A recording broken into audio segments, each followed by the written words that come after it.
Alright guys, welcome to RC Mojo. We've got a bit more Tiger this week. We're going to give the tracks a bit of paint. The usual method for tracks seems to involve lots of painting and scrubbing with various weathering effects and much time and effort.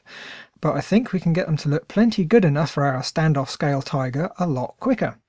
To make it easier to take the tracks off, we're going to loosen the track tensioners. It'll give us that bit more wiggle room so we don't have to split the segments. If we undo the drive sprocket screws and roll them around to the bottom, we can just about work the tracks off the idler at the back. The trick is not to force it. When the track's in just the right spot, it will jump over the idler with very little pressure. We might as well do both tracks at once, so the other one can come off too, which leaves us with two tracks ready to paint.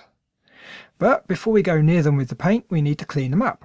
From manufacturing, handling, and the little running it's had, there will be oils and grease all over them, and paint really doesn't like sticking to oil. So they need to go in a bucket of warm soapy water and get a good scrub, thoroughly rinsed and then dried. A good blast with an air duster will get most of the water out from between the segments. To dry it out the rest of the way, I pop the tracks in an oven at its lowest temperature, about 80 degrees C, for 45 minutes or so, opening the door every 10 minutes to let all the moisture out. When the tracks have cooled down, they need a good coat of grey primer. The tricky bit is getting into the hinge line. I ended up running the tracks over a bit of wood and spraying them one side at a time. When that lot dries, we can do the same trick with the black paint, which results in a pair of tracks that look remarkably like the basic nylon tracks that come with a normal Heng tank. Bear with me though, it will get better. Time to rebuild. The tracks go back on easy enough. Work them over the idler, remembering they shouldn't need much force. When they're in just the right spot, the tracks will pop into place quite easily. The drive sprockets get meshed with the track and spin into position where it engages with the drive shaft. Next the screw can go in, and we've still got some hubcaps to fit, but I'm waiting until I'm fairly sure they won't have to come out again anytime soon before I actually fit them. The other track goes on too, which gets us to a rolling chassis. Upper hull next, and with our fancy connector it's oh so convenient. Last job, the track tensioners need tightening.